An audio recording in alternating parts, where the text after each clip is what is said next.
When you first look at game software, the impression you get is that every computer game is excitingly different. The packaging is great, it's glossy and grabby. Even the opening screens can look pretty inspiring. But when the game finally appears, you're usually hit by a sinking feeling of having seen it all before. That's because most games have developed from just a few classic themes. There's monster games like this one, where you run around bumping off critters or swallowing giant cherries. And there's the Space Invader theme, where you shoot at moving fleets of hostile aliens. Fairly boring. And then there's the more recent sports games. Well, sports games to me are perhaps the most appalling use of computers. Here it is, this is a decathlon. Well, doing a decathlon on a Commodore by wagging a joystick like this is really no substitute for going out and getting a spot of fresh air. Well, these sort of games might seem a bit of fun, but it's surprising how quickly even the most dedicated games addict gets bored with them. Many people find the answer in adventure games. They have a vast following and can present a real mental challenge. An adventure game puts you into a whole new world. It sets you a series of problems which you've got to solve in order to complete some quest. This one is called The Pawn. It's got some very neat graphics, as you see, and it can also cope with some rather complicated instructions. For example, here I told it, go north, take off wristband and wait. Well, it's behaved as if it understood every word of it. We showed a version of this on the Atari ST last series, but there are now versions for the Amiga and even for the humble Commodore 64. Well, a good adventure game would keep you busy for days on end, be warned. You'd probably need to draw a map of the locations, because the geography, not to mention the strategy, can get pretty mind-boggling. Unfortunately, though, there are also some really naff adventure games around. You'd have more fun doing your tax returns. So, before you buy, read the reviews, or better still, ask an addict. The computer games that exercise the mind are often derived from what were originally board games. For example, an inexpensive bit of software can now be a mean opponent at chess. Or, if you're a Scrabble freak, you can now keep in trim on your own. Believe it or not, this Spectrum version has actually got a vocabulary of 11,000 words. 11,000! That's about the same as the average adult. Despite that, when I put in the word stalk earlier this afternoon, it didn't understand what I meant. Queried it. Oh well. The machine will play the parts of several opponents, if you like. Well, up here we've got Mac and Leslie. They're not really playing this. I'm playing against the computer.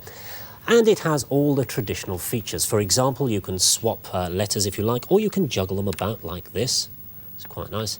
And there are blanks and so on. Now let's enter a word. What can we have? There's an X. I've got one, I think.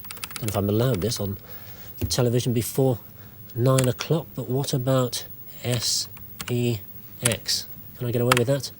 It accepts it. It would score 18. Oh, yes, I'll definitely have that. Yes, please. Right. Word is accepted. Fair enough. OK. Well, if that doesn't excite you, you can always leave it playing on its own while you pop down the pub. And, of course, now there's Trivial Pursuit. It's been taken to new heights with new questions.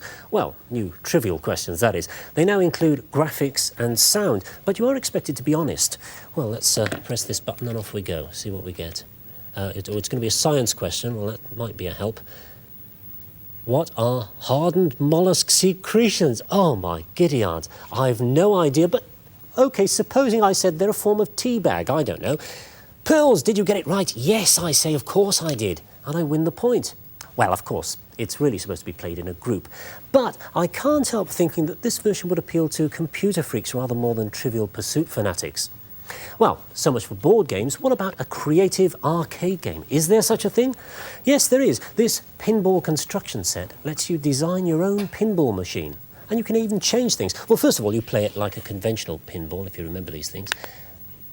Press the button and you score it, and things bounce around, and you can steer it around with the paddles. But if you get fed up with that one, you can change things. I'll move on to an options screen here. Now, what should we have? We'll move one of these items over. Pop that about there, I think, and perhaps one of these wedge shapes. Pick it up, put it over there. Right, let's try that. Oh, but first, I think I'll change some of the laws of nature. We'll move on to that, which is supposed to represent the globe, the real world, and we can change, well, gravity, if we like. Make it a bit stronger.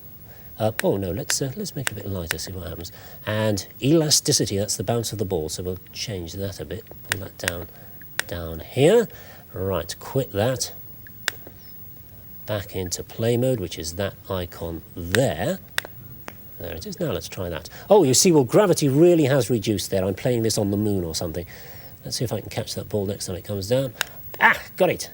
Great stuff. And that'll bounce around, should score quite well.